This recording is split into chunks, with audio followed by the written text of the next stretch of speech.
Welcome to Y Nada Más, a Real Madrid podcast.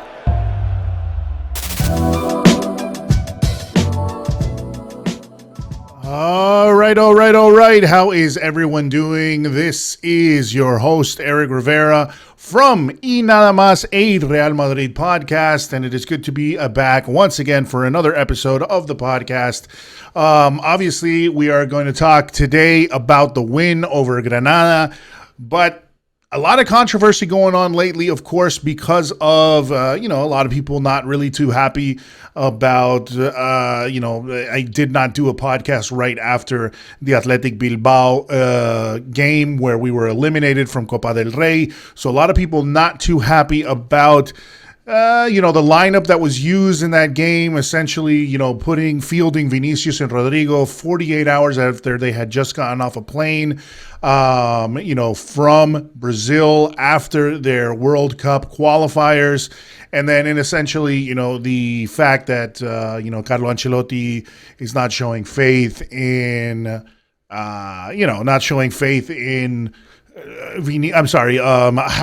not showing faith in Bale, not showing faith in Jovic, considering, we don't have another striker going with a false nine, which didn't work in the Athletic game. And then again today against Granada, we're using Isco as a false nine when Isco hasn't really been a player that we've seen a lot of positives from.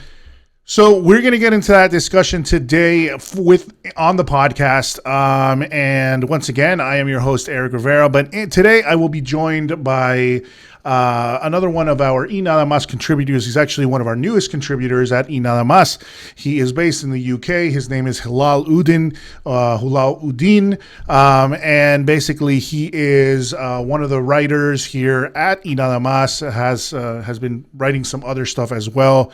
On his own, has his own football blog as well, and I really liked some of his tactical analysis and stuff like that. And just another guy who's a Madridista, knowledgeable about the sport, and I'm happy to bring him on definitely, as he's going to be joining me every once in a while, of course, and along with Trombach and myself, and then other people that I plan to bring on. That's really what we're happy about to have here on the podcast. In addition to that, of course, as always, guys, I ask you to check out, of course, if you are listening, remember that there is a video version of the podcast, which you can find on YouTube. It's at Y Nada Más, Y Nada Más podcast on YouTube. You can search for it. We don't have a vanity URL just yet because we're working on getting to our 100 subscribers. So if you have a YouTube account, please help us, even if you don't, go on YouTube too much, but you have a YouTube account or you want to open a YouTube account because you follow stuff on YouTube. Hey, help us out, check it out. Go search for the Y Nada Más podcast page. There's a link also on Twitter where I am most active, and, subscribe to our YouTube channel. In addition to that, of course, you can always listen to the podcast. If you don't want to watch the video, you can also, of course, subscribe to our podcast on iTunes, or what is now Apple Podcasts, Google Podcasts, Spotify, Stitcher, TuneIn, essentially wherever podcasts are found, you can find us there.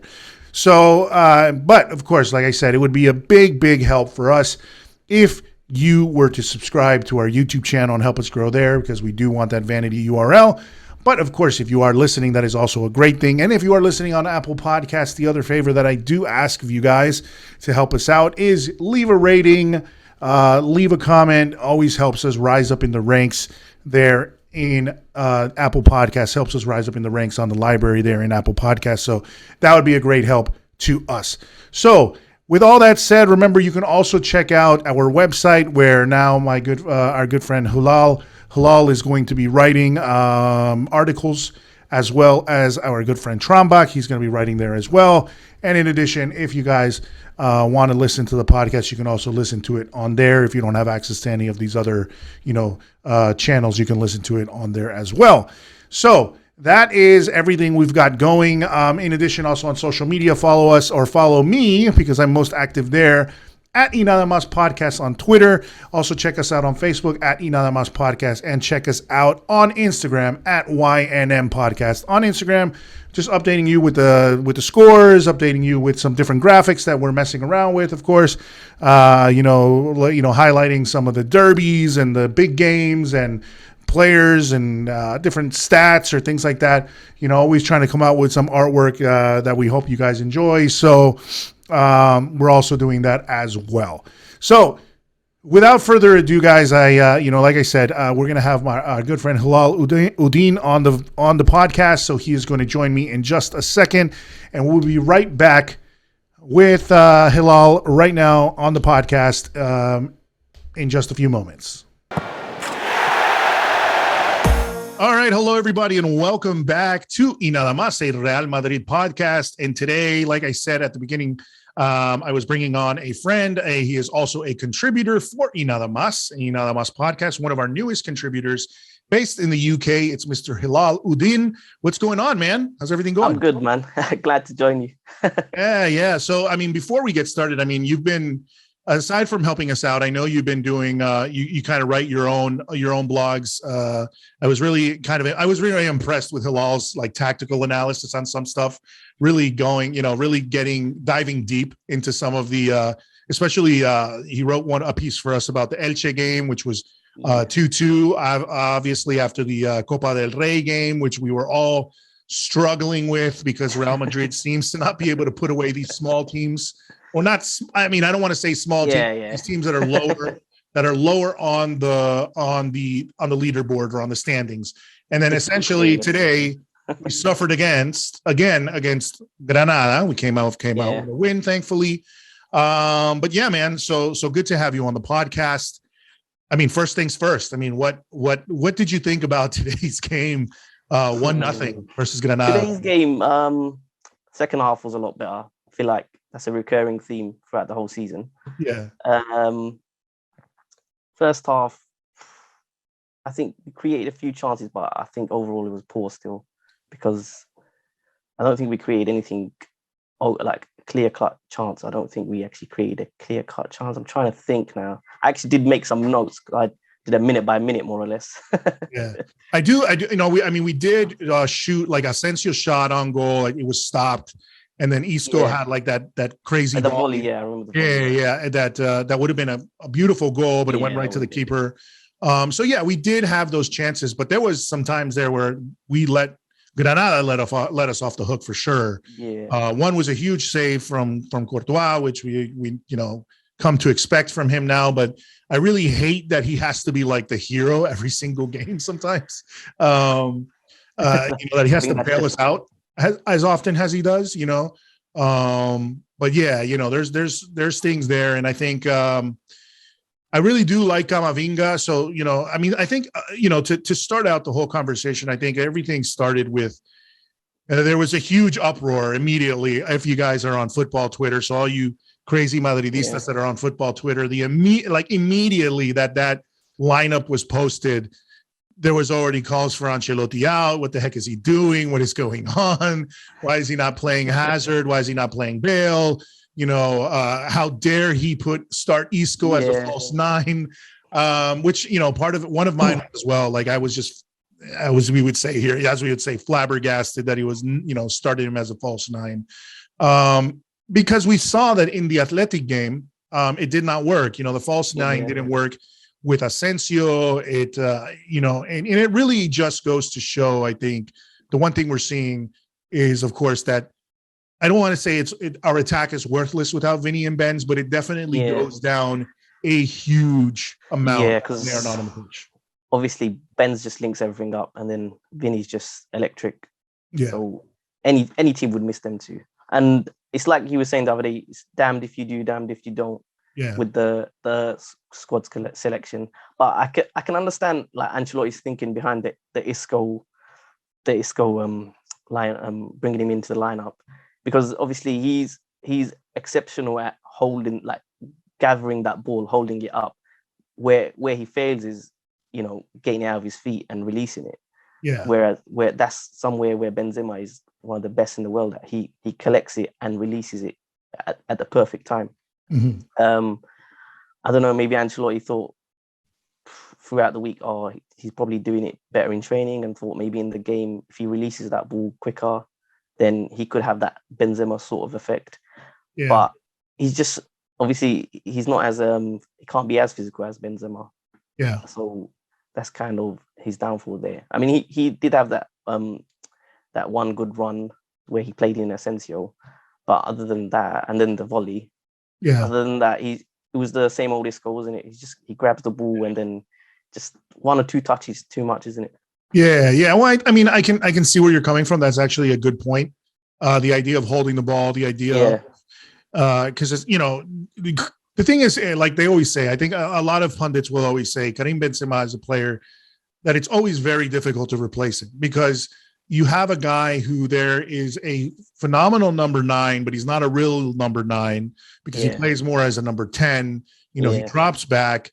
He'll drift, to the left wing. He links up with Vinicius. He does all these things to link up play. And as you said, he holds the ball, but he releases it insanely quickly and usually gets off those passes. And then I also think it's the physical presence of him. It's the fact that he is, it's the fact that he's in such good form that, defenses are already nervous and he will drag them out of position because they want to cover him as much as possible. With Isco, I always feel like in football, there is I wouldn't say it's a fear factor, but it kind of is, where there are players that are so, because of their technique, because of their physicality, but also because people know that in a split second they can score on you or they can release another player. They're very weary of letting them go at all, so they follow them and lose sight of everything else that's going on around them. And that's kind of like, they drag the rest of the team out of position. And we're talking about guys like a Lewandowski, like an Mbappe, like a Messi, like a Ronaldo, like those guys that are such danger men that they're going to drag the whole team is going to be focused on, we got to cover this guy. We got to cover this guy, and you're right. So Benzema has that. Isco, not so much. And then, Isco's problem has always been that dribbling, just way too much. Taking a little bit. I wouldn't say that he did that too much today, but what it is, it's always a split second longer, if you want to say, or a second longer than he needs to, holding on to the ball. But I also felt today, and I've seen this in the last couple of games, I've seen this, is that I don't know. I mean, obviously I'm not there, so I don't know if they feel like they're in a bad position to shoot, but it feels like they're waiting too long to take the shot. So it's like, they're going to, there was a chance where Alaba had the ball in front of the goal and you're like, why didn't he shoot? And he passes it to Modric. And then Modric has to take one extra step before he shoots. And then when he does that, the shot is blocked. So it always feels like there's taking I would say one step too many, or one extra play too many has been going on a lot lately, instead of trying to get off that first shot. But I can see why he brings him on. But I just think Isco has been so bang average for so long now. It's been a long time for a long time. And I hate, like, I'm one of the guys, listen, man, I don't like disrespecting players, because, God knows they'd run circles around me in real life, so they're professionals for a reason, but you just know that there are other players on the pitch that could do better. And that's why I think people have been hard on Ancelotti, because it's like you have a Jovic, and especially, like, I think during the first half, and I'm pretty sure you saw this, people were talking about, well, if you guys are going to cross into the box, then why are we having to go there? I saw you tweeting that again. That's bloody right. Yeah. Because they did cross it in, and then I think after like 25 minutes, even the team was like, why are we going to cross this in? There's no one in there. And if it is Isco. Yeah, exactly. So it's like, if you're going to do that, then there's no reason for it. So there is sort of it is kind of disjointed. And then I'm kind of, I would say a little bit disappointed in Rodrygo. I know I always felt like at the beginning, when Vinicius was having kind of a rough season last season, obviously, and he's been having, it's taken time for him to develop into this, absolute beast that he's developed into this season. I always felt like, and there was a lot of talks from Brazilians and from people in South America that Rodrygo was actually the most skillful player. Yeah. And I think, I've heard from guys like at managing Madrid and different places that unfortunately Rodrygo's natural position is that left wing, but he's had to give it up essentially because Vinicius is having such a great season. And so we have to shift him over to the right wing. So it's wondering, has he lost a lot of that talent, or not talent, but the rhythm that he once had when he was playing on the left wing in Brazil? Because I feel like his decision-making in the final third, especially last season, was much better than Vinicius. He was better at finishing than Vinicius.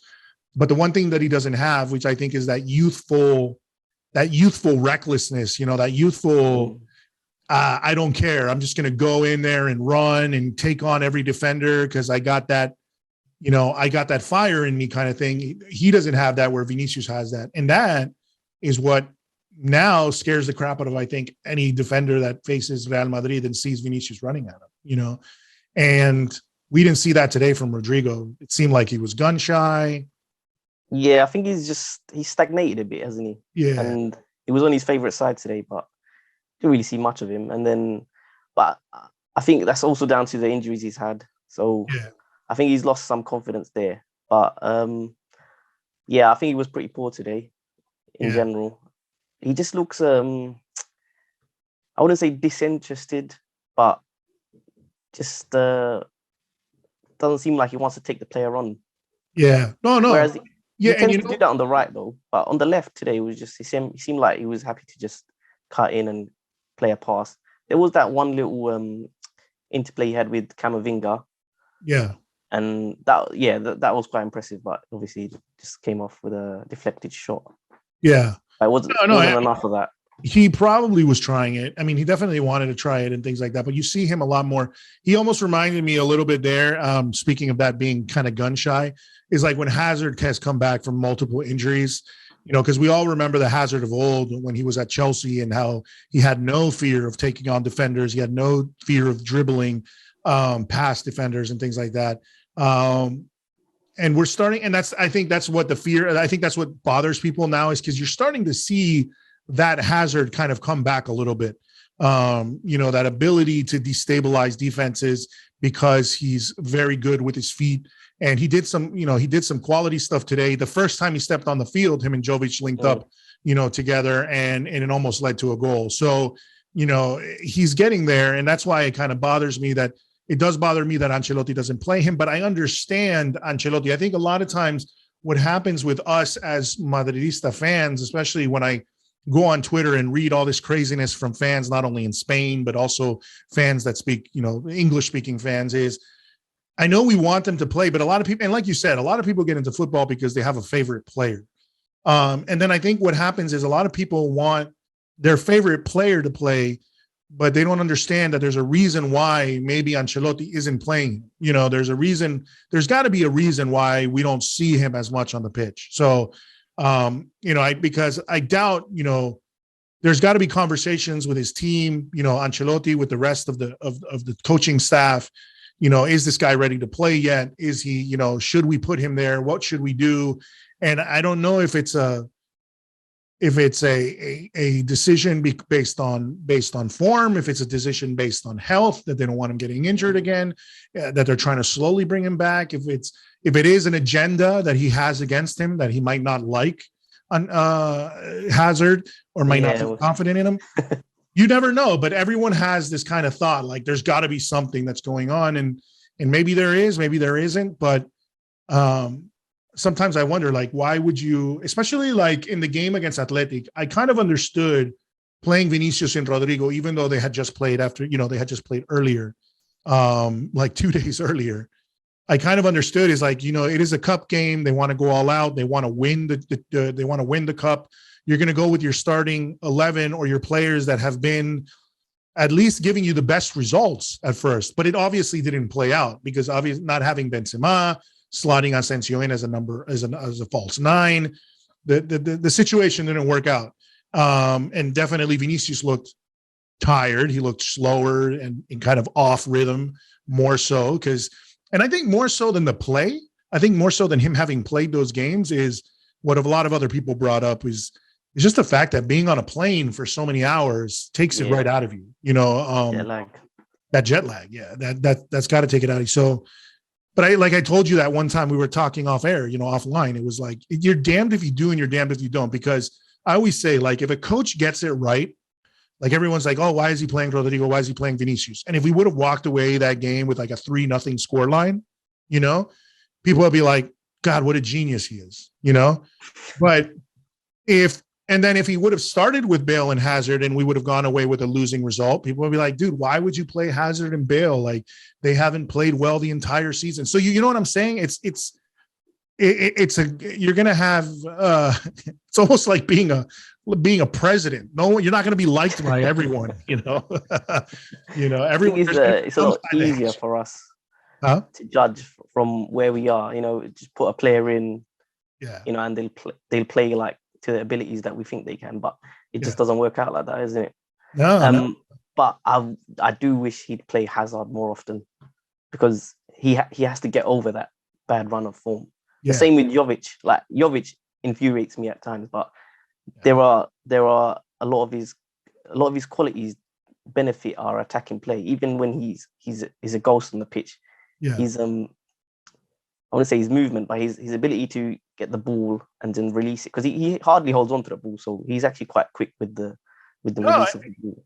For sure, man. And you're like, the thing is, I kind of joke around with another Twitter follower that has his own blog as well, and I joke around because he doesn't like Jovic, at all, and I joke around with him all the time, and I'm like, I still have faith in this guy. I'm still a diehard Jovic fan. I don't know what it is about Jovic. I'm a diehard, and I've said it many times on the podcast, I'm a diehard Modric fan. There's something about these Balkan players, like the players from Croatia and Serbia, that there's something about I think maybe their coldness, their ability to be very serious, on the pitch. They're rugged. They're rugged. They're not easily swayed. They don't get knocked over and start crying about it and shit like that. They're very hard. And I like that.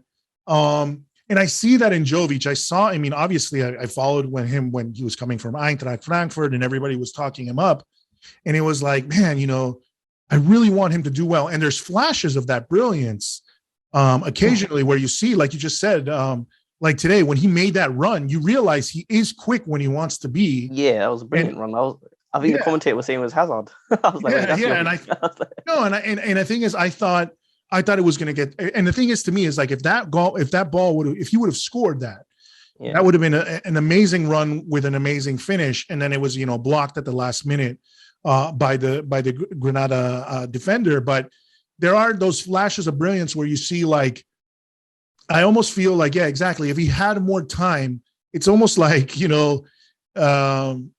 like a sniper has to adjust his sights in order to like get the right shot, or a hunter has to adjust the sights to get the right shot, because he has to account for wind velocity and all these kind of things.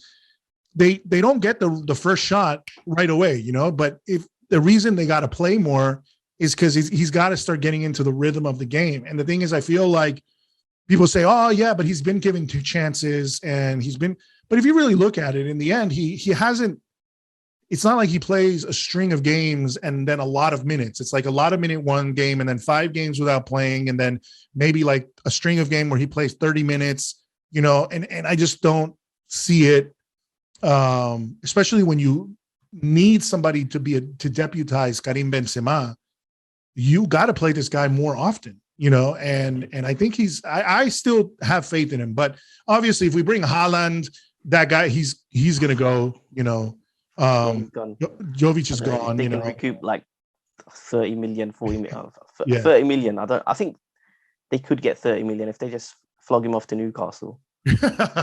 Yeah, that's true. Newcastle buy anyone now. Yeah, but the crazy thing to me is, like, I always feel like he's one step away from like banging in goals like he did at Frankfurt, and then everyone just being like, this guy's insane, he's amazing, and I get jokes from different friends and people, and they're like, yeah, dude, you just don't keep hoping, because that ain't happening, he's got no confidence at all, because when I see him on the pitch, he just looks like he's sulking, and He doesn't look like he even communicates with the other players much. Yeah, I think plays a massive part into why he doesn't get involved as much, because I don't think he feels a part of that squad. you're right. Yeah, you're right. And I think that plays a huge factor too. You know, it's I mean, I don't know if it has to do with personality. Yeah. You know, It he might might be a language thing. It might be a language thing. The only time I've seen Jovic even speak, I think it was like, you know, the show El Chiringuito in Spain. They tried to talk to him and they're like yelling at him in English, you know, and he would answer them in English, but obviously in Spanish he wasn't answering them. So I don't think he knows Spanish, so he's not answering them there. And then there might be a few players that he might be able to communicate with, you know, maybe Modric, maybe, and that's about it, you know. But and then maybe with some of them in English. But yeah, but I think maybe his personality isn't even, if his personality is very dry by nature, it's going to be difficult. Because I mean, Luka Modric is another guy, you know, like I was talking about, like all these guys, like with these guys from like the former Yugoslavian republics or Yugoslav republics or whatnot. They're always hardcore like that, you know. But Modric is like loved by everyone. He seems like the sweetest. Yeah, Modric, you think he's quiet, but he's not. Yeah, he's a leader, isn't he? So no, for sure, he's for sure. Completely different personality. Yeah, and he's there's all but those. he's nice, but he's rugged.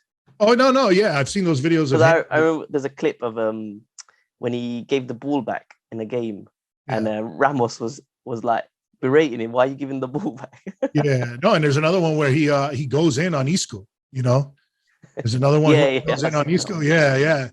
He's like, pass the ball, man. And Isco's like, what are you talking about? And then like Isco starts yelling at him, and I think Isco says something to him, and Modric gets like legit mad and starts going like, what did you say? And starts rocking towards him. You know, like he's about to fight with him. And then Ramos is like, dude, guys, shut up. Let's play, you know.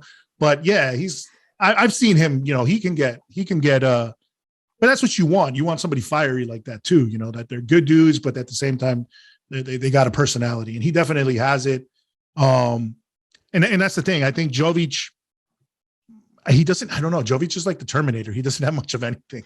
Yeah, that's what it is. I don't ever see him even shout at anyone on the pitch, like shout for the ball. He just looks like, if he doesn't get the ball, he just looks disappointed, and you know, he just has a face of like an empty face.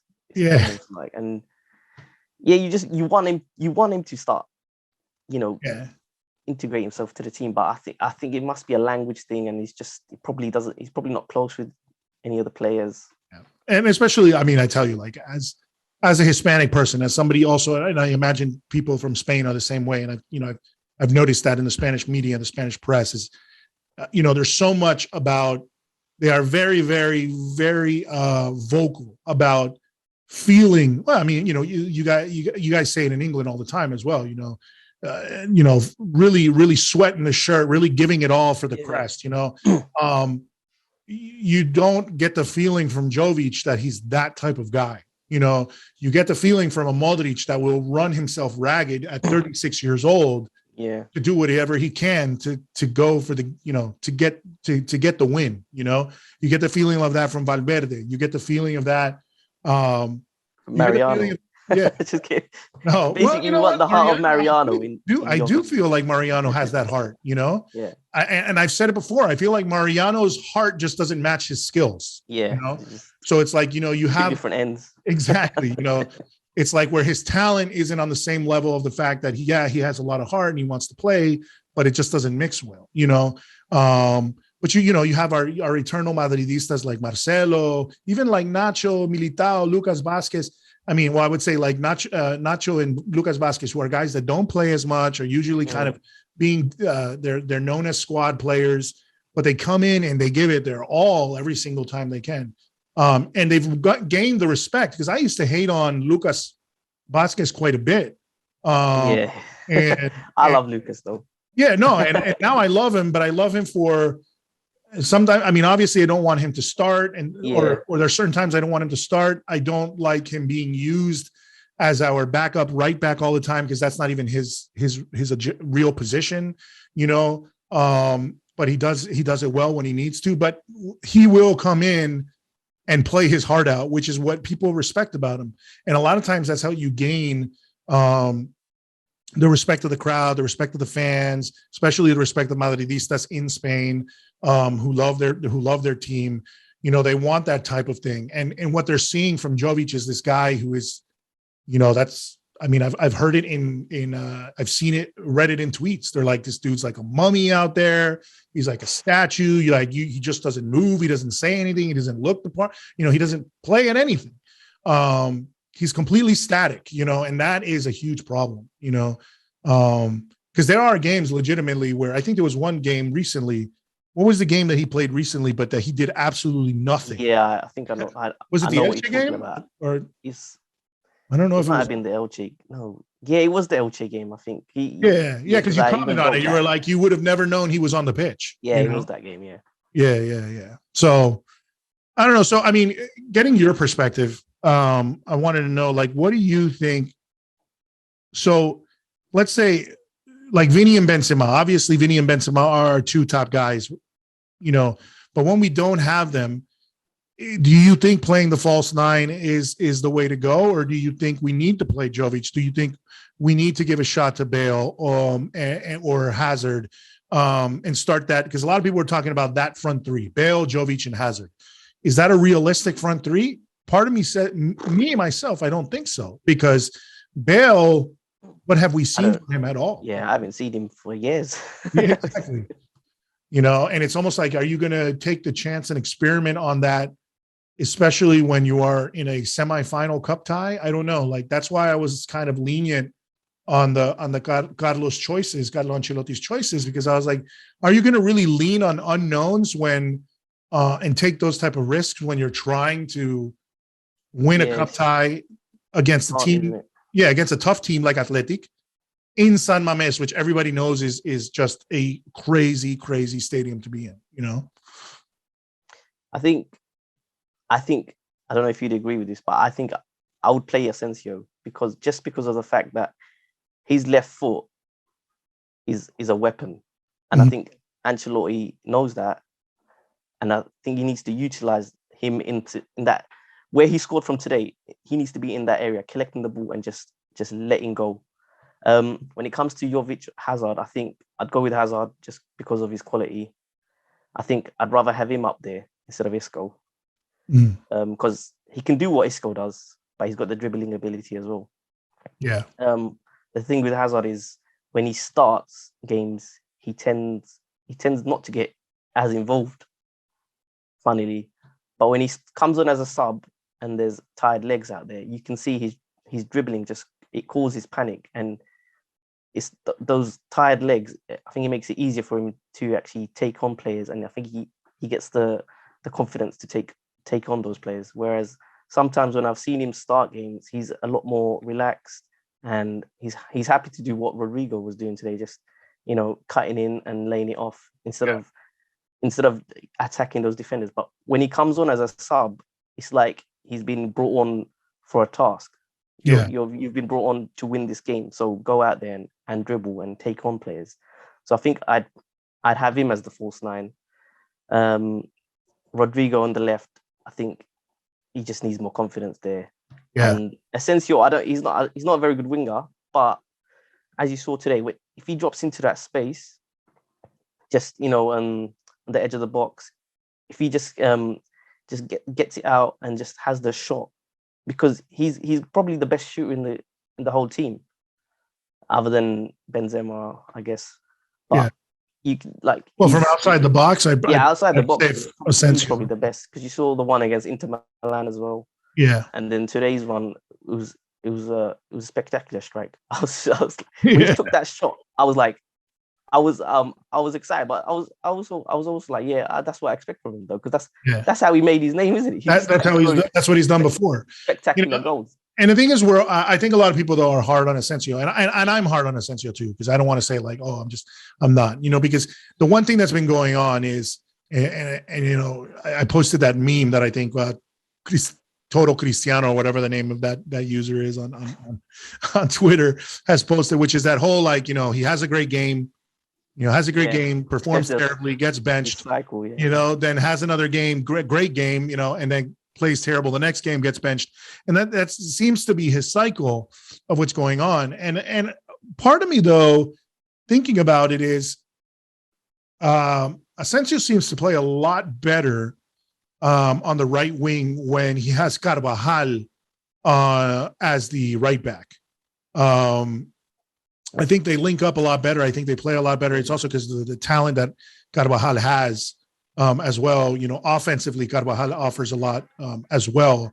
And I think Lucas does too, but I think Lucas offers that as well, but he's not as, I feel like, not as accurate or with some of his plays or his crosses or his decision making as Carvajal is.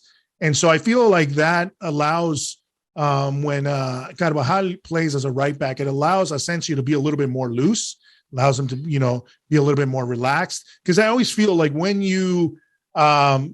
somebody is playing a position where they're not normally where they're not normally used to, right? Yeah. Like if Lucas Vázquez is playing as a right back, and you're kind of getting you're probably getting like the instructions from your coach that says, hey man, I know you're playing on the right wing, but make sure you're dropping back to defend because, you know, we don't have Carvajal there right now. So we need you to come back and help out on defense.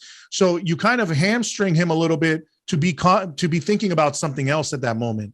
Whereas Carvajal coming on and being known for being a lot more quality there as a defender allows him to kind of focus more on what his task is, like as you said, which is that right wing, cutting inside, going for that shot, you know, using that left foot of his, and, you know, let Carvajal do the, you know, drift in on the overlap or whatnot, and it gives him that opportunity to do that.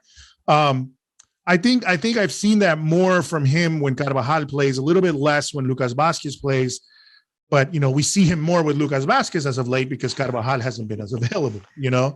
Yeah. But the other thing, I don't know. I mean, to me also today, I think the second half totally changed was when Valverde came on. Yeah. It's just when I see him come on, I was thinking, he's had a drop of form. Yeah. And I think he had a few loose touches. And then there was at one point where he got that ball in just near the halfway line and he just drove forward with it. And I was just like, just do that every single time, please. Because he's got the ability. And sometimes I see acres of space in front of him, but he'll just play the sideways pass. I just want, like, Ancelotti telling him, when you get that ball, just gallop forward because no one's catching him. Yeah, no, and that's the thing. He brings that aggression, which we needed in this game. Because we're having Camavinga as, you know, as a defensive midfielder in Casemiro's position. You know, that's not his natural position. You know, he is more of, I think, of the likes of Valverde, who will venture forward and fire forward like that. We saw him do that when he was in France, you know, so it's having Kroos, which I know Kroos has said in the past that he doesn't like that position, the defensive midfielder position, but if he has to do it, he'll do it, you know? Yeah. But you see that when Valverde is kind of unleashed that way, he's got the speed, because it's something that Modric can't do. Modric is very creative. Modric is very good at, you know, definitely being creative and making sure and kind of circulating the ball and getting into good positions. But Valverde is one guy that can run at the defense and be that extra man in the box that is just causing havoc. Because, like you said, if there's a space open and he charges in, he's difficult to stop. But we haven't seen him do that a lot lately. And I think maybe it helped him that Uruguay did well in these last two games, and he was he played a part in that, because it seemed like he's getting back to sort of what we had seen from him last season and earlier in the season, where he was having those good run of form. But then again, that's the criticism, is why are we not playing him? Why are we still sticking with the Casemiro, Kroos, and Modric midfield when they're obviously slowing down? I mean, Casemiro, to me, I absolutely love the guy, but he's making some big mistakes. Yeah, I think from last season, I was complaining about his sloppy passes. There was I think there was a period where Cruz was injured and he was taking up the Cruz role for some reason. I'm like, stop playing that pass, you can't make it. Oh, no, because he was doing that. He was doing that when Kroos was injured. Yeah. And everyone was going insane. Like, why is he trying to do these crosses like that? Why is he trying to go into the box?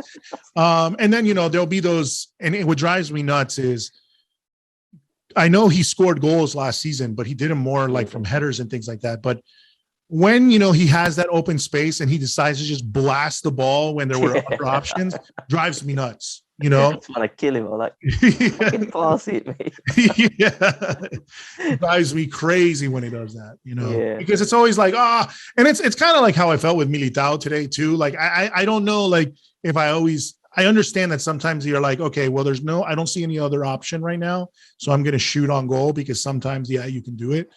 But like when Militao took the shot today and I was like, come on, man. Like, it was the goal against Valencia, wasn't it? That's what it was. Was it Sevilla or Valencia? I forget. Yeah. I don't remember. I think that might have been Valencia. Where the goalie fumbled it and Benzema scored. Yeah. And he's thinking, I can do this every time now. Exactly. Exactly. But yeah, no. I mean, it's I think what a lot of people are I think there's just the problem too with Ancelotti right now.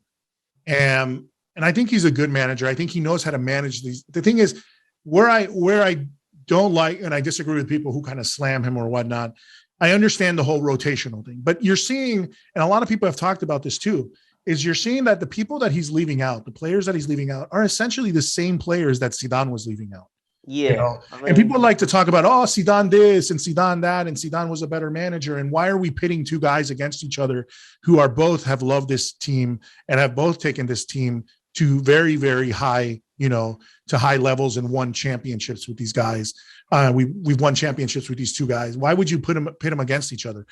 Also, the fact that like Ancelotti was in a way Zidane's mentor when it came to, bringing him to where he was. He eventually took over as coach. I don't see the reason to, and Zidane was very stubborn in things too. I remember we were going insane last season with, why is he waiting until like the 80th minute to make a change? He was doing that last season. Like, everyone's wondering what the heck was going on with that. I'm still annoyed with the Chelsea game where he played Hazard and Ramos. I'm like, we could have won that tie. Yeah, and Mendy he shot himself in the foot. Yeah. I mean, it was just like, but you see, that's what I'm saying. It's like, damned if you do, damned if you don't, because if Ramos had a good game, nobody would be saying anything about that, but because he put him on and he was injured, then people will say, what did you expect? But it's kind of those things that there are those unseen circumstances where you can't put your finger on whether what's going to happen or not. Because there's been times where players that were supposedly injured have played out of their skin and have been absolutely insane. So you can't say that because a guy came on kind of injured that means automatically that he's going to be a liability. It doesn't always play out that way. But with in that case, it did come back and haunt him. But it also, I look at that season too. It's like that season with last season was just, there was so many things, so many like extracurriculars, so many problems outside of the pitch, whether, with the injuries, with COVID, with the situations that were going, with all that situation with him, apparently, obviously Zidane not being happy. We found out obviously not being happy, hearing that they were considering replacing him after the Alcoyano game, all those things I think were playing were a factor in the way that season turned out. But it almost turned out in us winning everything, it almost turned out in us getting a lot of stuff. So fine margins. Yeah, by fine margins. Exactly. So in this case with Ancelotti, I think, and I always say this, man, Madridistas are crazy. There's crazy Madridistas that, you get it with every big fan base. They're just, that one loss is like, that's it, man. Like, it's a crisis, isn't it? Yeah, one loss is like, I just want to take this team out back and light them on fire. Like everybody, nobody's of use anymore. It was like the Sheriff game, and I was like, because the thing was, 23 shots to 2, and I was like, you know what, you just have to accept that game. There's no point blaming the players or the managers. But I think it was a little different with the Athletic game, whereas we didn't play very well. Yeah, and I wouldn't say we gave up too many chances either, but it just seemed like we were happy with the draw. Yeah.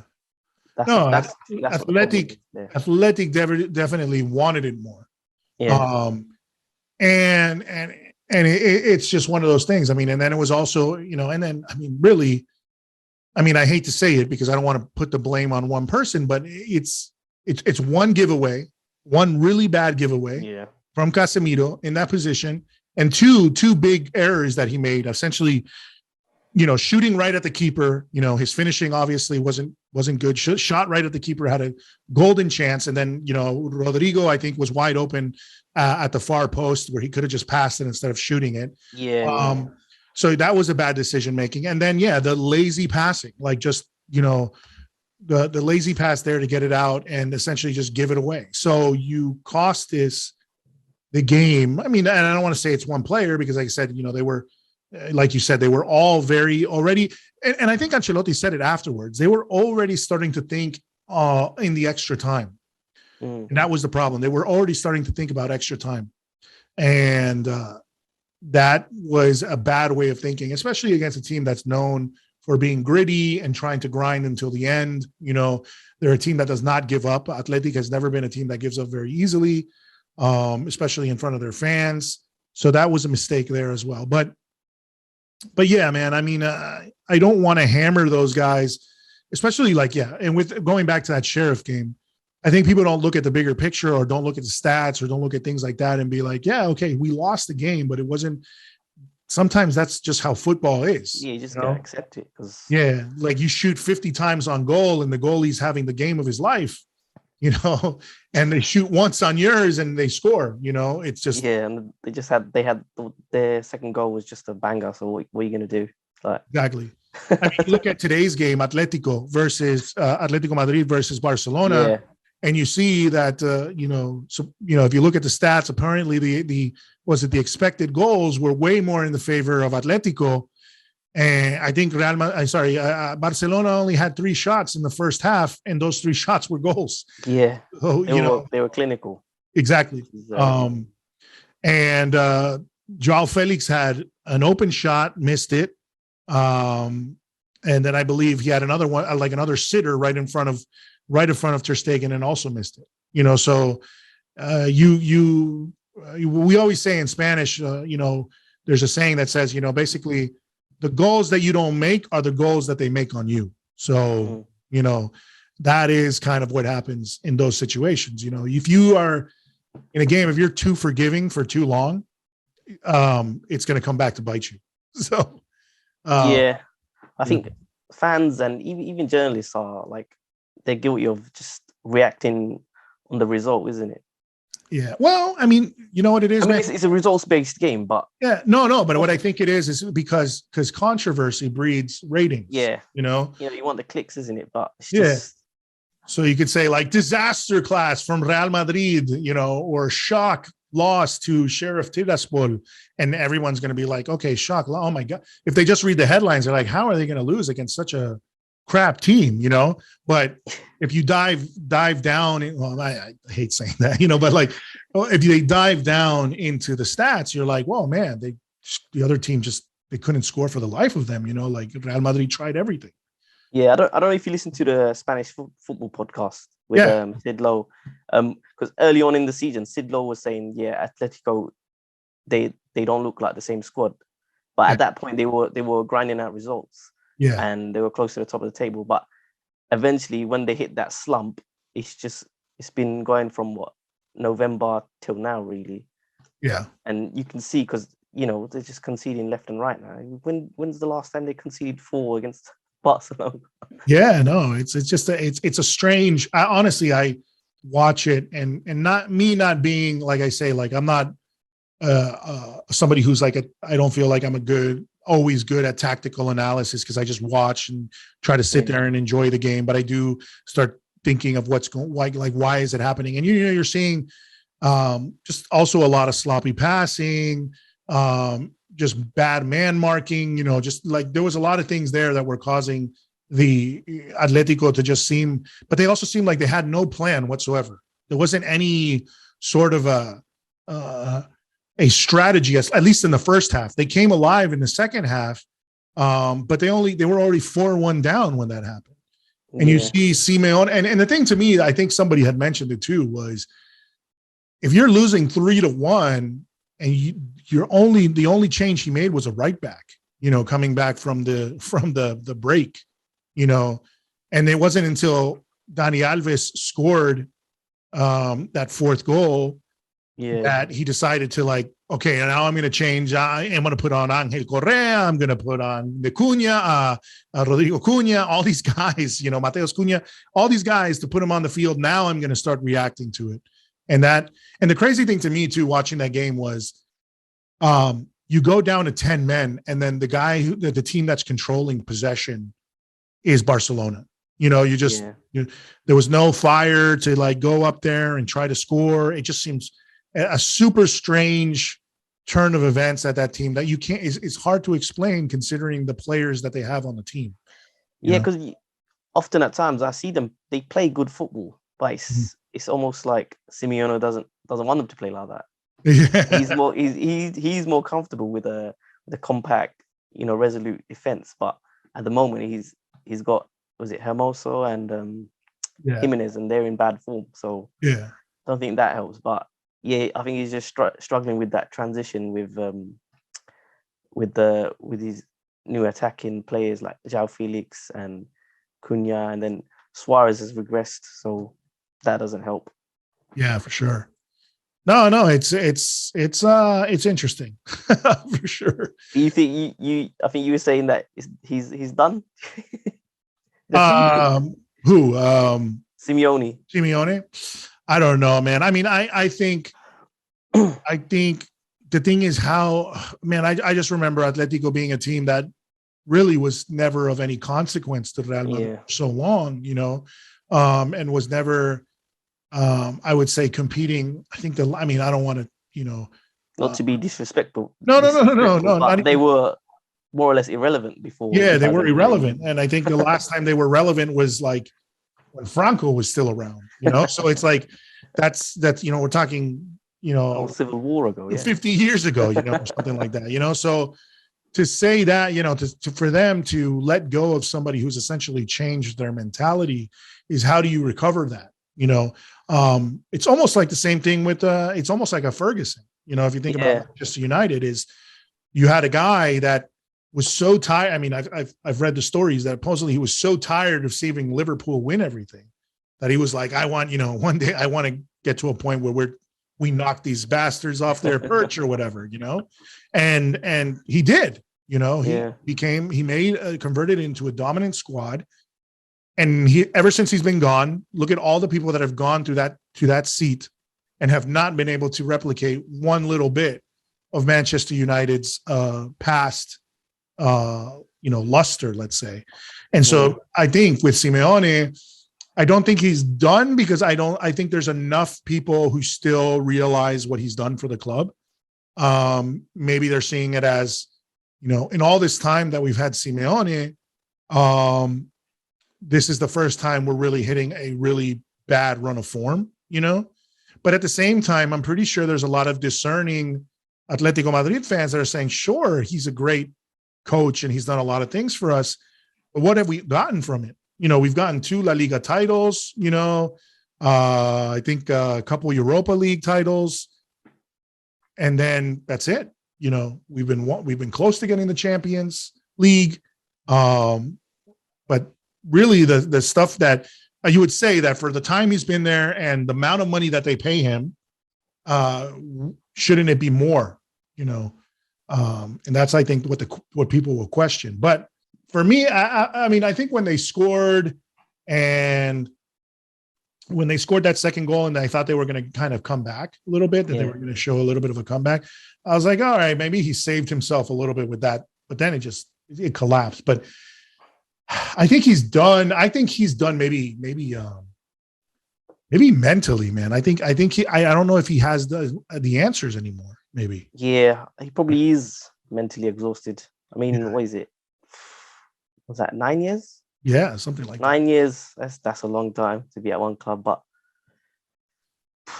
and I mean, and it's like, kind of like you've already sort of, I think sometimes it's like tiki-taka, like when everybody starts kind of understanding the way you play, even though it's difficult to discern it and it was so good for them for so long, it becomes very difficult for you to let go of that style. But I think little by little, that style starts getting faded out, or other people have already discovered how to beat it, And the thing is that's the thing I have with Barcelona is like, people are, they always talk about their DNA. This is our tiki-taka style. We have to play this way. And Xavi's talking about it and everything. And that's all well and good, if you have the players to play that style. Yeah. I think Real Madrid, the one thing I enjoyed about Real Madrid is their style has never been one that you can really put your finger on. We've always been known for those, very quick counterattacks, things like that. Fixed style. But it's not a fixed style. It's like whatever it takes to win, we'll do it. So you adapt, isn't it? Yeah. Zidane really never had a style either. He just adapted to his opponent. I think the only one that you could say had a style was Mourinho, which is like, I'm going to lock down defense and then attack you on the counter, but and then aside from that, be just absolutely vicious to you. But I think Real Madrid style is just, fuck defense. Get the fourth goal, all right? Yeah. We'll I don't think it's fuck defense, but I think it's occasional. We occasionally will defend. Honestly, I think every game I watch, we give up one great opportunity to the opposition. Oh yeah, for sure. I feel like because I watch a lot of Man City, Chelsea, and I never see them give away that many clear-cut chances on a regular basis. Yeah. And it's just like I always think, how do we get away with this? And then I think about we won 3 Champions League on the trot, playing like this, and I'm thinking, surely it can't just be luck. No. I mean, I think what it is like, sure, you're going to give them a couple of different chances, but maybe just you try to give them maybe a couple of good chances, and then other ones are chances, but they're not high percentage ones, they're more forced. But I don't know, man. They've been able to do that. They've been able to pull it out, and they've been able to, and I think it's also just the names and the talent they have on the pitch as well always causes concern. I mean, the only thing though, right now, I think for me, that's an issue is, it's not like PSG are, flying high, but you can't do that, when you have, you can't be giving up. He's really, Mbappe at the end, yeah. Yeah, when you can't be really giving stupid goals when Mbappe's on the end of it, or God forbid Messi decides to wake up this season and wake up from his slumber this season. He's just waiting for the Real Madrid. Yeah, exactly. So that's 1 league goal and then 5 against us. Yeah. Exactly. So I mean, because he's been.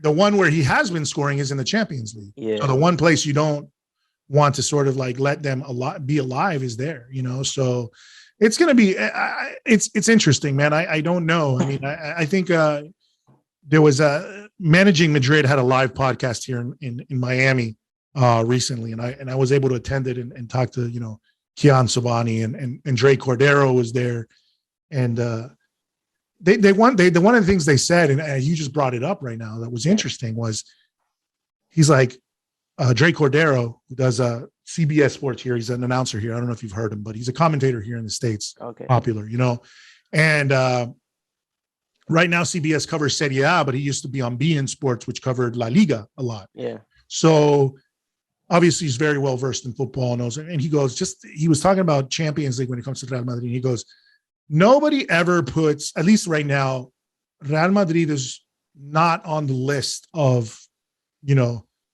top contenders for Champions League. When push comes to shove, let's say you have your Man Cities, you have your Liverpool, you have your Bayern Munich. Even I would say PSG's lower on the tier right now, given their current form, but those are the teams that people are more thinking are going to have a chance. And Real Madrid is lower on the list. But he said, the crazy thing is, there's something about Real Madrid when it comes to the Champions League. Something about it. They just find a way, like you said, they find a way. You say, surely they can't be giving away this many chances and then not get scored on, and or play so badly and then still come away with the victory, but they do it. I don't know what it is.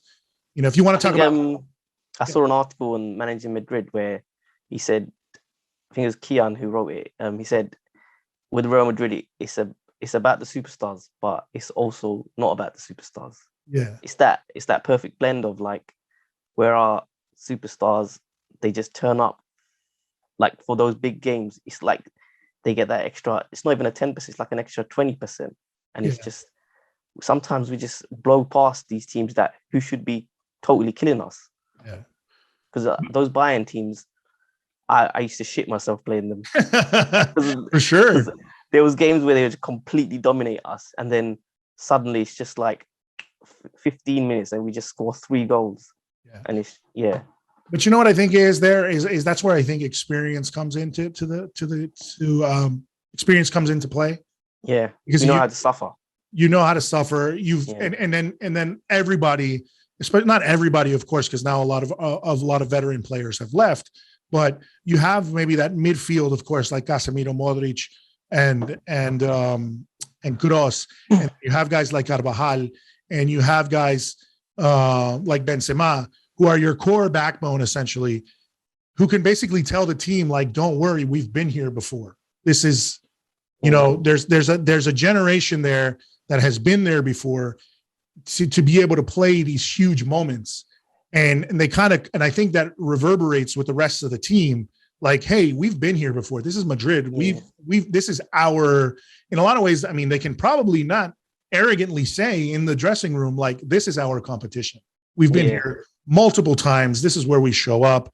This is where we give it our all. And I think that's why always going to discussing like this thing about people wanting Ancelotti to like play Blanco and play Miguel Gutierrez and play, these young guys, Latasa, Peter Federico, like the young guys from La Fábrica. And the problem is, I think you have to do things like, because everyone talks about the revolution, you got to start phasing out players like Modric and Kroos. You got to start phasing guys, Benzema.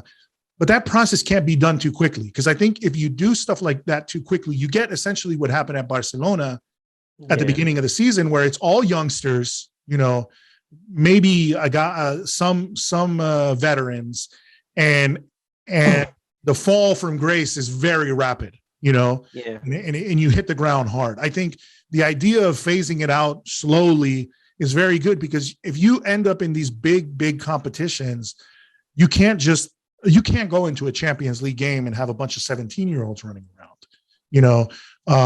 You got to have a mix of experience and your youth players, and bring them in little by little, so that next time those youth players, guys like Valverde has already played in, let's say, the Champions League. Camavinga is going to start playing more games in the Champions League. Militao, Nacho, all these guys that haven't had as much experience in the Champions League, at least they're getting more and more of it, but they're doing it alongside guys who have been there and have been there and done that. So I think it has to be very gradual. But I think some people want that to be accelerated because they're so worried about the future. But I don't know. I appreciate the way, I don't always agree with Florentino, but I appreciate the way I feel like Madrid's presidency, Madrid's board seems to like to play the long game.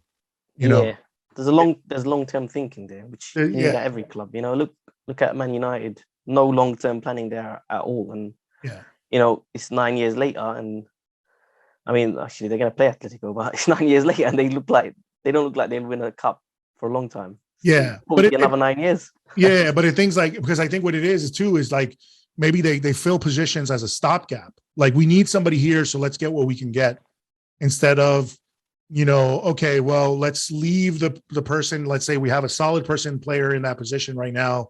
Where do we need to get some other players, or where can we put in youth players, younger players, and kind of have a mixed base? But it's strange. Yeah, I don't know. It's not an easy thing to do either, because sometimes, like we've seen at Barça, but I mean, Barça, if you look at Barça, it's their hand was forced to have to do what they have to play these youngsters. They have to play these youngsters because they don't have any other options really. And exactly. And it's kind of a blessing for them, really. Yeah, and the issue that they're having with the signings too, like, they're celebrating Adama Traoré, and they're celebrating Aubameyang, and they're celebrating Ferran Torres, who in the Prem were essentially kind of already done in a way. Mm-hmm. But you're celebrating them because really there is no other option. So they kind of are a stopgap, and hoping their long plan, I guess, I don't know how they're going to do it, but I guess their hope is that they can get Haaland, but I doubt that's something they're going to be able to do. Because I think if Real Madrid doesn't get him, I think Manchester City would get him, but I don't know, man. It's a strange one. Yeah, everyone's going to be after him. So yeah, but I don't care, man. As long as Barcelona doesn't get him, and as long as Barcelona, like today, I was really mad. I'm either they tie or they lose. That's what I need to happen, So I think it'll be interesting if Barcelona got Haaland. It'll be kind of nice. Don't do that. Don't do that. Play devil's advocate. Don't be that type. You want Barcelona to be, a little bit more competitive. Like the last few games, we've hardly tried and beaten them. Don't be that Madridista, man. They don't want you. Like in in the Spanish media, that's like, it's like, bro, if Barcelona was in the desert and dying of thirst, I still wouldn't give them a drink of water. That's the animosity here, man. I want them to be shit, but not like completely shit. Like here, they want them in like the second division. Let somebody else take over the challenge. Let Sevilla be yeah. But I get you. And the thing is, part of me understands that. Part of me understands that feeling, because it's like, people already talk about farmers leagues. So what are you going to do? Yeah. Turn the La Liga into the farmers league, and essentially Real Madrid just wins everything every year. If you have Haaland, Mbappe, and everything. Yeah. A part of me is like, okay, maybe he doesn't get Haaland, but maybe these kids really do turn out to be solid. And, the team that they have right now does turn out to be a difficult team. But, and then also I think the danger with Real Madrid that I think some people are starting to talk about on Twitter too is some people are really hoping is Florentino just throwing everything at Mbappe and we're not going to get anybody else, because that would be a total disaster too. If all we got is Mbappe next season, that is going to be it's going to be a terribly bad. We need a right back because Carvajal can't stay healthy. We need a right back. We need another. At least I feel like I like this whole talk about Tchouaméni, and hopefully getting him as a backup CDM to Casemiro. I like the idea of another left back, which supposedly we're going to get Fran Garcia from Rayo Vallecano, who was a former Madridista, to get him to come to Real Madrid in order to be sort of the backup for Mendy, since Marcelo's no longer going to be here. So those kind of things I think you do need to have those, and then obviously the right wing position. If Mbappe comes, you're going to have an opportunity to have Vinicius and Benzema and Mbappe, or however you want to structure that, Yeah. I'm guessing eventually Benzema is going to be phased out, and then it will just be Mbappe up there, unless they get Haaland, and then it's, where do you play Vinicius? Yeah, I don't know. And to be honest, I'd rather they don't get Haaland if it means Vinicius's position gets adjusted, because his performances this season. Yeah, but if Benz leaves, wouldn't Haaland be the natural? Oh, sorry, say that again. I said if Benz leaves, wouldn't Haaland be the natural guy to fill up that position? Yeah, but I'm saying, where do you play Mbappe then? I think Mbappe can be on either the wing or as a striker. He's played. If you put him on the left, which I think he prefers, then you put Vinny on the right, which that's like a Rodrygo situation, isn't it? And it wasn't the same Vinicius, but we've seen him play on the right and just he looked terrible there. When I remember seeing him there, I was like, this guy looked like we're going to sell him next season. Yeah. And the thing is, you can put Mbappe on the right, but that's not his preferred. And why would you? Yeah, that's why I don't think he's going to be like, oh, you guys brought me here. I want to be in the position that I want to be in, in the position that I'm known for. So you're still going to have that right wing issue. I don't know, man. It's I'd rather it be Rodrygo, Vinicius, and Mbappe up there for the future. If Rodrygo's going to play on the right. So as Mbappe as a striker? Yeah, Mbappe as striker. Because I think that's his best position. Mm-hmm. Yeah, it remains to be seen. I don't know if you agree with that. Well, the thing is, I kind of always see Mbappe I always see Mbappe really coming in from the left, though. I don't really. Yeah, it's a bit like he's like the opposite of Cristiano, where he drifts in from the left to the middle, whereas Mbappe, he drifts from the center to the left. Yeah, takes on plays, isn't it? But I think when you leave him out wide as his fixed position, you don't get the best out of him. Yeah. I mean, the thing is, either way, you have him. He's insane to have on the pitch. It's just wondering where you're going to slot him in, and then obviously you don't want to sacrifice somebody like Vinny for you don't want to lose somebody like Vinny who's coming up, because having those two guys, I think it'd be. But I think remember when Cristiano Ronaldo and Benzema and Bale played together, those guys switched positions consistently throughout the game. So you would have Ronaldo sometimes on the right, Ronaldo sometimes on the left. At that time, he wasn't playing, the striker role, which he's doing now in his career.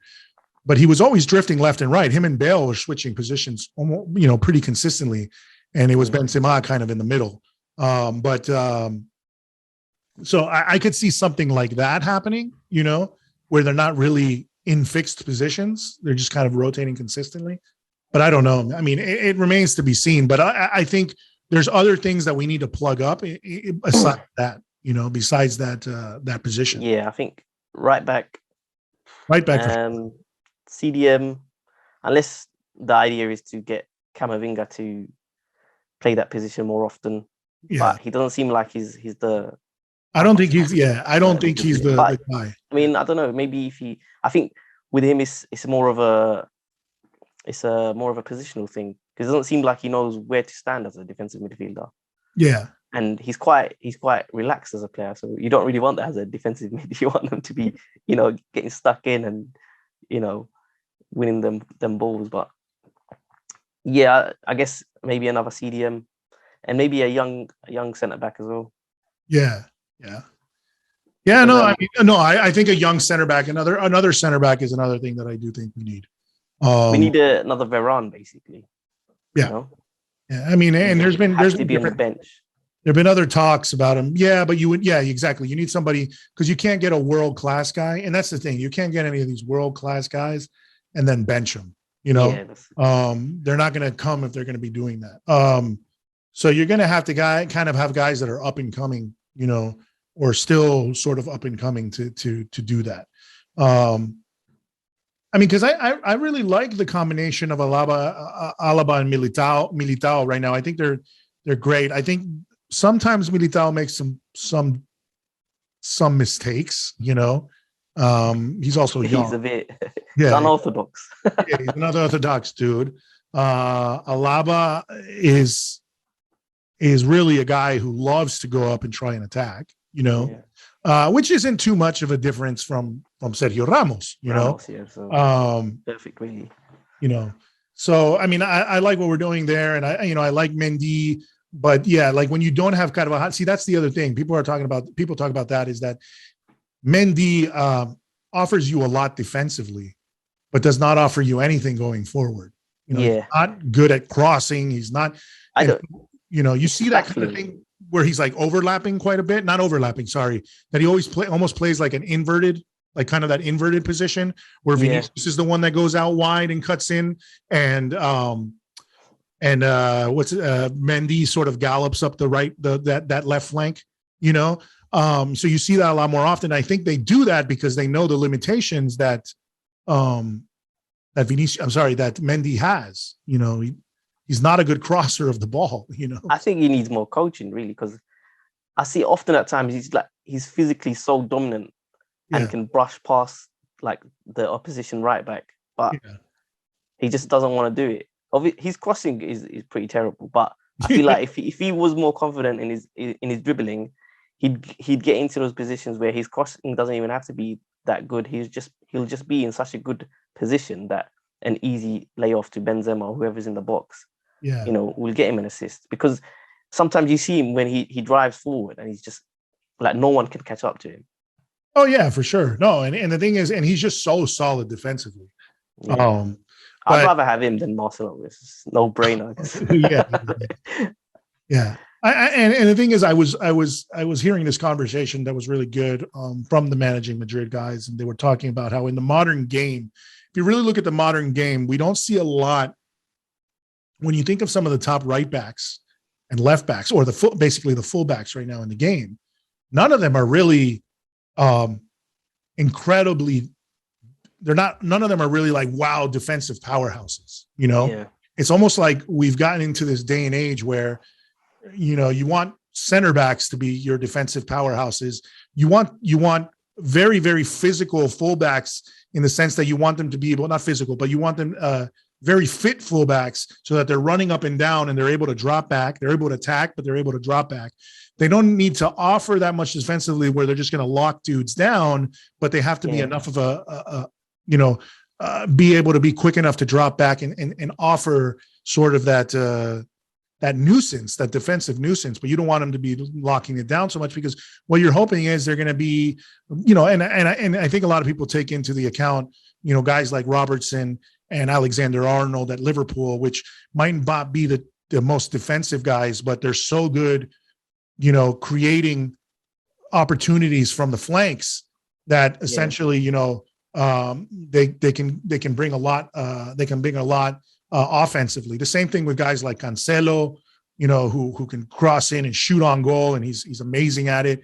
You know, those kind of things. You're seeing more of that. Theo Hernandez, who used to be a Madrid player at Milan, you know, doing the same thing. You know, so having a Mendy who is kind of terrible as an attacker, but is absolutely an animal when it comes to defending, is kind of the more. I think it's more of an old school mentality. You know, it helps us in the big games though, because for sure, it forces us to play to our strengths by playing on the counter. Yeah.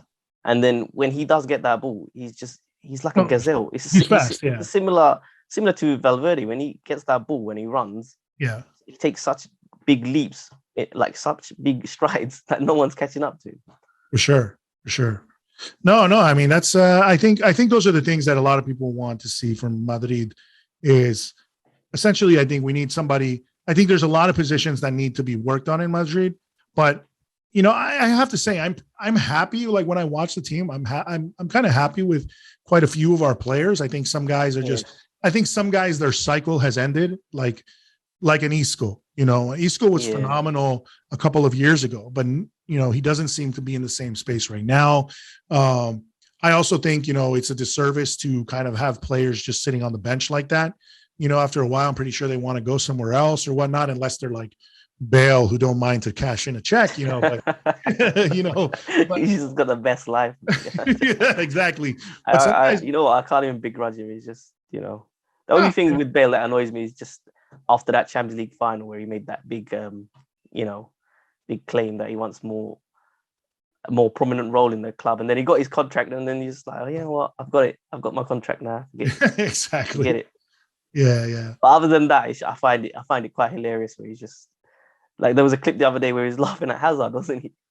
Oh yeah. The other day, Hazard was warming up, and then he's got sent back to the bench, and he's just laughing his head off. No, for sure. Yeah, I mean, and the thing is, Bale is another guy that I think his cycle has ended, but I don't like when we disrespect Madridistas disrespect him, because they're like, you know, at the same time, you know, he gave us a lot when he was playing well. He was phenomenal, you know. And the other thing is, you know, I think in that case, it's kind of like, and then it's the same thing that's happening kind of like with Dembele and Barcelona, you know, like I understand, like, you know, he hasn't played a lot. He's gotten injured a lot, which is kind of like the similar Bale situation, you know, and then they want him to leave and they want to force him to leave and they want to do all this crap to make him leave. And it's like, well, you guys were the ones who signed the deal, insane deal. Like you were giving these guys insane contracts. And now you're mad when they want to hold you to the contract, you know? That's not really, to me, honestly, that's not really his fault. You owe him that money, really. Yeah, you owe him that money. That's just how it works. It's a contract. Exactly. I don't get all that. That's probably, you know, it's probably in a bubble where you see these Barca fans complaining about that situation, but I don't know why you would even complain. He's got every right to that money. It's the same with Umtiti, isn't it? Yeah. I mean, they signed you gave them these contracts, you know, it's on you should be blaming your club, which I guess they did, but now they got no one to actually blame because Bartomeu's not there anymore. So exactly. So, and what it is now they want them to take pay cuts and everything. Yeah. And to me, it's kind of laughable because they praise them as like, oh, they did this for the team. They really love the team. And it's like, you're kind of forcing their hand because what you're doing is, in my opinion, you're turning them into villains if they don't do it. So rather than them feeling like, I don't want the whole crowd to whistle at me every time I walk down the streets of Barcelona, I'll take a pay cut because that'll help the club, Yeah. But Dembele is kind of like sitting on it and being like, nah, dude, I'm good. I will. It's ironic because, yeah. When he left Dortmund, he literally, threw up a fuss. And they told him to do that to get him to move to Barcelona. And now, they're reaping the rewards of that, isn't it? Oh, yeah. Karma, basically. It came back. The thing is, Dembele, like, even when I watch him play, he always looks like a good player. Like against in the Super Cup, he looked like the most dangerous player. He just had some awful shots, but he has that that fake shot of his. I think he's one of the best in the world, really. Yeah. No, and the thing is, I remember when he was coming, when everybody wanted Dembele. Yeah. And everybody was talking about him when he was at Borussia Dortmund. Everybody was talking about Dembele. Where's he going to end up? And when he ended up at Barcelona, it was a huge thing, because he was this guy who was a phenomenal player, rough around the edges, because obviously he was a young kid, prone to partying and whatever it is he wants to do, which I think happens with a lot of these youth players that get rich quick and are very talented. But I do think, I think honestly, out of all the players from Barcelona, he's the one that I think sort of makes me I'm not sad about it, but I do feel like it does. He's one of those guys that I say, I actually do like him as a player. And I wish he didn't have to go through all these injuries and things like that, because he is a quality guy. Same thing with Ansu Fati. I think Ansu Fati is looks like he's a phenomenal player, and now he's just running into all these terrible injuries that are going to hurt his career. Because as soon as you saw Ansu Fati, you were like, oh no, Barcelona is going to have this other phenomenal player. Messi replacement. Yeah, this Messi replacement. That's when I was like, you know what? Let them be shit for a little bit longer. Exactly. I changed my mind. I was like, oh. All right, man. Well, it was good having you on the show. I just wanted to let you know we've been on for quite some time here. So it's been a while, isn't it? Yeah. Thanks for having me, man. No, so you guys, just letting you guys know, obviously, you can see some of Hilal's writing on the Inadamas podcast website, which is inadamas.net. Where else can they follow you? I know you have your own blog that you occasionally work stuff on. Well, you can follow me on Twitter, really. That's more or less where I tweet about football. So okay. I think it's Hells94. Okay. Yeah. So follow him on Twitter. He will be posting some stuff here. I'll make sure to, of course, share his stuff on Twitter. You can also find it on our website. You can find it, I'll have links on our Facebook page as well to any of the articles he puts up in the future. As for our podcast, of course, you guys can find it everywhere. If you are watching right now, this is the video version of the podcast. So make sure you subscribe here on YouTube. And if not, you can find the podcast, of course, on Apple Podcasts, Spotify. Although, like I said in the past, a lot of people don't want us to be on Spotify anymore because they're sponsoring Barcelona. God damn it. But no, Spotify, Apple Podcasts, Google Podcasts, wherever podcasts are found, we are there. And yeah, man, thank you once again for being on the show. And you can expect to hear more from Helal in the future in other podcasts, as well as he will be a regular on the show, as well as our good friend Trombach, who is our other contributor here. And that's it. Thank you very much, guys, for listening.